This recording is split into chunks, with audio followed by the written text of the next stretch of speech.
बाबरी मस्जिद इशू के बाद कांग्रेस गवर्नमेंट आरएसएस को बैन किया, क्यों बीजेपी को बैन नहीं किया? कर्नाटका में अभी तक जनता के सामने रखने के लिए बीजेपी के पास एक एजेंडा नहीं है। उसको बैन किया, उनको बैन नहीं किया, हमें क्यों बैन करना है? सबसे पहले वो बोल रहा है ना, मतलब एसटीपीआई को बैन क्यों करना है? आने वाले असेंबली इलेक्शन में एसटीपीआई की तरफ से फर्स्ट फेज कैंडिडेट को डिक्लेयर करने जा रहे हैं और तकरीबन 100 सीट पे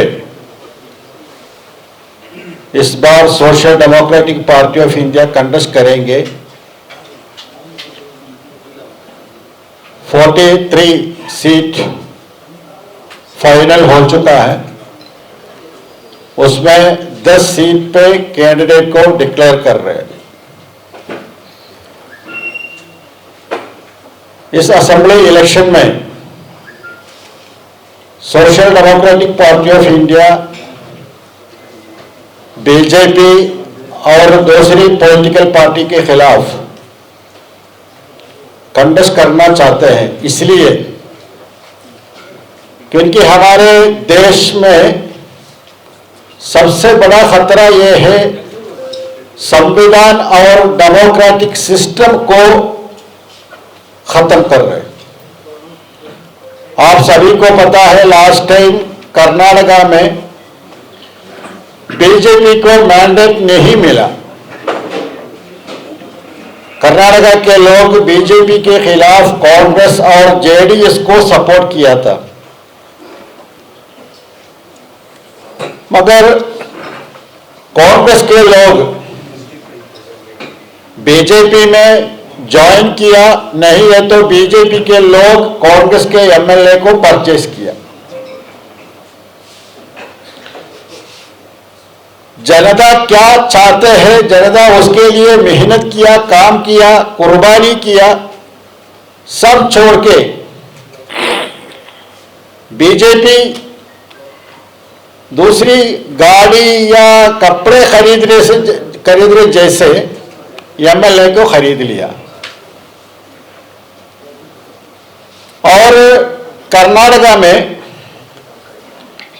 अभी तक जनता के सामने रखने के लिए बीजेपी के पास एक एजेंडा नहीं है। हम लोग अभी तक सरकार चलाया, हमारे सरकार के फायदा जनता को ये मिला बोल के बोलने के लिए कुछ नहीं है। इसलिए हमेशा जैसा अभी आने वाले इलेक्शन में भी कम्युनल एजेंडा, नफरत की सियासत को लाना चाहते हैं। बीजेपी स्टेट प्रेसिडेंट खुद डिक्लेयर किया है, हम लोग विकास, रोड, ब्रिज के बारे में बात नहीं करेंगे, हम लोग लव जिहाद के बारे में बात करेंगे। मतलब जनता के लिए, किसानों के लिए, मजदूरों के लिए, गरीबों के लिए कुछ प्रोग्राम, प्रोजेक्ट बीजेपी सरकार के पास नहीं है। इसलिए दोबारा फिर भी एक कम्युनल एजेंडा लाना चाहते हैं। दूसरी साइड में कांग्रेस और जेडीएस, हमें यकीन नहीं है ये बीजेपी डेमोक्रेटिक सिस्टम को खत्म करने के टाइम बीजेपी को रोकना नहीं है तो बीजेपी को एक अल्टरनेटिव होना कांग्रेस से, जेडीएस से नहीं होगा। वो हमारे सामने बहुत सारे तजुर्बा है, खास तौर पर कर्नाटका वालों के पास लास्ट इलेक्शन की तजुर्बा भी है। इसलिए social Democratic Party of India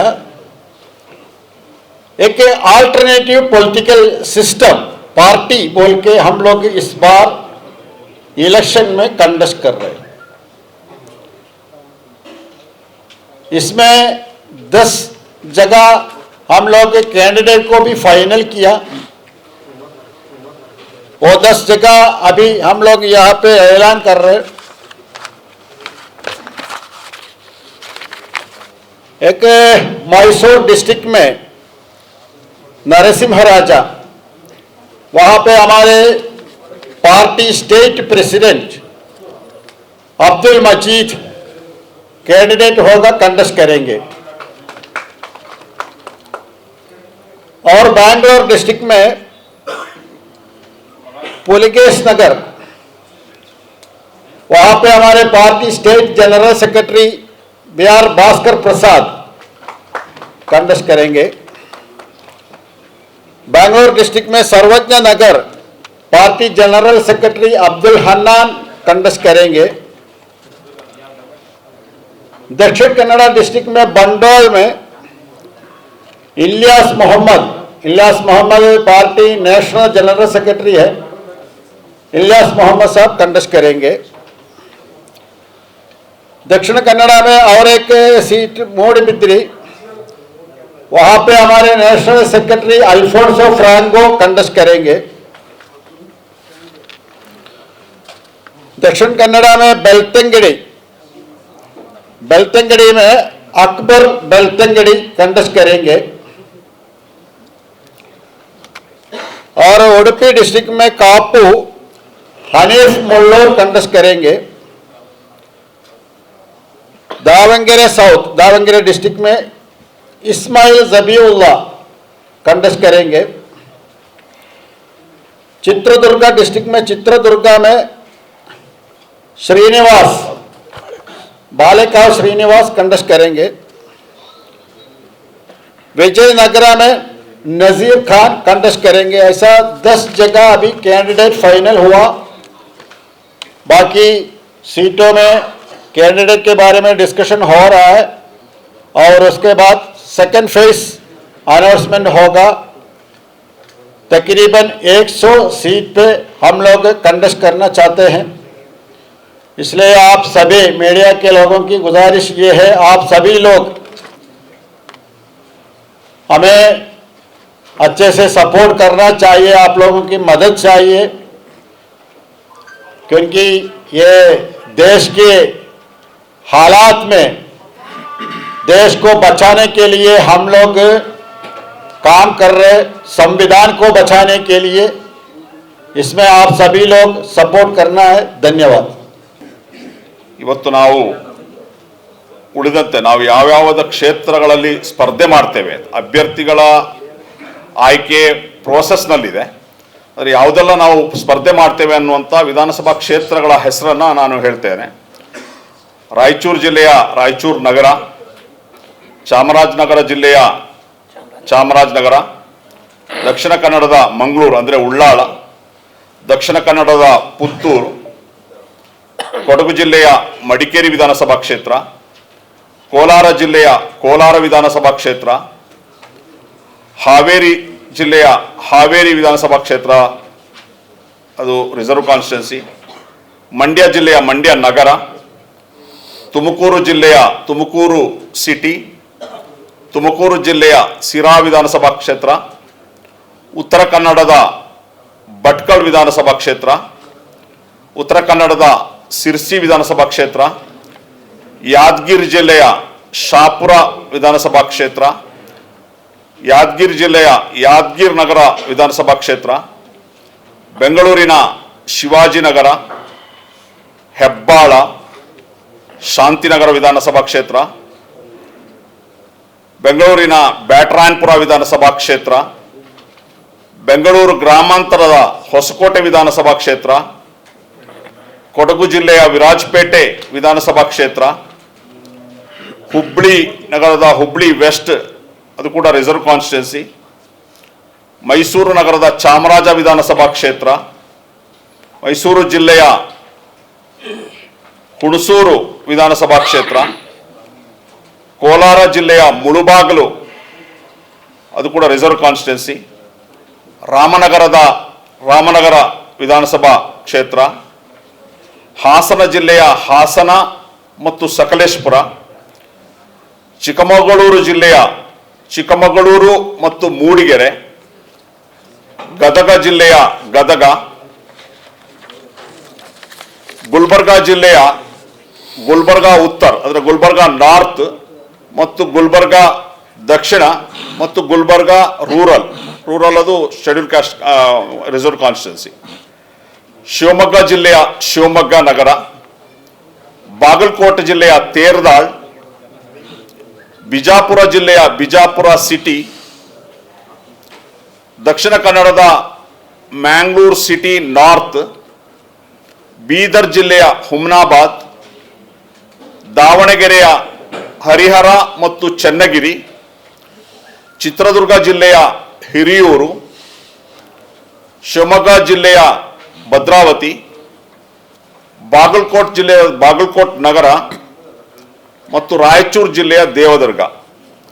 ಈ ರೀತಿ ಒಟ್ಟು 44 ಅಂದರೆ 10 ಅಭ್ಯರ್ಥಿಗಳೊಂದಿಗೆ ಈಗ ಘೋಷಣೆ ಮಾಡಿದ್ದಾರೆ. ಅದಲ್ಲದೆ 44 ಕ್ಷೇತ್ರ, ಒಟ್ಟು 54 ವಿಧಾನಸಭಾ ಕ್ಷೇತ್ರದ ಪ್ರಥಮ ಹಂತದ ಪಟ್ಟಿಯನ್ನು ಇವತ್ತು ತಮ್ಮ ಮಾಧ್ಯಮದ ಮೂಲಕ ಕರ್ನಾಟಕದ ಸಮಸ್ತ ಜನತೆ ಮುಂದೆ ನಾವು ಇವತ್ತು ಘೋಷಣೆಯನ್ನು ಮಾಡಿದ್ದೀವಿ. ತಮ್ಮ ಮಾಧ್ಯಮದ ಮೂಲಕ ಸಮಸ್ತ ಕರ್ನಾಟಕದ ಜನತೆಗೆ ನಾವು ಮನವಿ ಮಾಡೋದು, ಕಳೆದ 13 ವರ್ಷದಲ್ಲಿ ಹಸಿವು ಮುಕ್ತ ಸಮಾಜ ಮತ್ತು ಭಯಮುಕ್ತ ಸಮಾಜ ಕಟ್ಟುವ ಮತ್ತು ಸರ್ವರಿಗೂ ಸಮಾನ ಅವಕಾಶಗಳಿರುವಂತಹ ಒಂದು ಆಡಳಿತ, ಭ್ರಷ್ಟಾಚಾರ ಮುಕ್ತ ಆಡಳಿತ, ಸಮಾಜದಲ್ಲಿ ಕಡೆಗಣಿಸಲ್ಪಟ್ಟ ಅಲ್ಪಸಂಖ್ಯಾತ, ದಲಿತ, ಹಿಂದುಳಿದ ವರ್ಗ, ಆದಿವಾಸಿ ವರ್ಗ ಅವರ ಶೋಷಿತರ ಧ್ವನಿಯಾಗಿ ವಿಧಾನಸಭೆಗೆ ನಮ್ಮ ಅಭ್ಯರ್ಥಿಗಳನ್ನು ಕಳಿಸಿಕೊಡಬೇಕು. ನಮ್ಮ ರಾಜಕೀಯ ಅಂತಂದ್ರೆ ಅದು ಒಂದು ಉದ್ಯೋಗ ಅಂತೇಳಿ ನಾವು ಭಾವಿಸಿಲ್ಲ, ಅಥವಾ ನಮ್ಮ ಬಿಸ್ನೆಸ್ಗಳನ್ನು ಉಳಿಸುವ ಅಥವಾ ನಮ್ಮ ಅಧಿಕಾರವನ್ನು ಮೆರೆಯುವ ಅಥವಾ ಭ್ರಷ್ಟಾಚಾರ ಮಾಡುವುದಕ್ಕಾಗಿ ಅಲ್ಲ ನಾವು ರಾಜಕಾರಣ ಮಾಡ್ತಾ ಇರುವಂಥದ್ದು. ನಮ್ಮ ರಾಜಕಾರಣ ಅಂತಂದ್ರೆ ಅದು ಜನರ ರಾಜಕಾರಣ, ಜನಪರ ರಾಜಕಾರಣ, ಜನರ ಶೋಷಿತ ವರ್ಗಗಳ ಹಿತಾಸಕ್ತಿಯೇ, ದೇಶದ ಹಿತಾಸಕ್ತಿಯೇ, ರಾಜ್ಯದ ಹಿತಾಸಕ್ತಿಯೇ ಮುಖ್ಯ ಹೊರತು ಯಾವುದೇ ವೈಯಕ್ತಿಕ ಸ್ವಾರ್ಥಕ್ಕಾಗಿ social democratic party of India ರಾಜಕಾರಣ ಮಾಡ್ತಾ ಇಲ್ಲ ಅನ್ನೋಂಥದ್ದು. ಮತ್ತು ಇವತ್ತು ಕರ್ನಾಟಕದಲ್ಲಿ 300 ಜನಪ್ರತಿನಿಧಿಗಳು ಏನಿದ್ದಾರೆ, ನಮ್ಮದು ಕೌನ್ಸಿಲರ್ಸ್, ಕಾರ್ಪೊರೇಟರ್ಸ್, ನಾವು ಮಾದರಿಯಾಗಿದ್ದೇವೆ. ಈ 300 ಜನ ನಮ್ಮ ಜನಪ್ರತಿನಿಧಿಗಳು ಯಾವುದೇ 1 ರೂಪಾಯಿಯ ಲಂಚದ ಹಣಕ್ಕೆ ಅಥವಾ ಭ್ರಷ್ಟಾಚಾರವಿಲ್ಲದೆ ಅವರು ಅಧಿಕಾರವನ್ನ ಮಾಡಿರುವಂಥದ್ದು.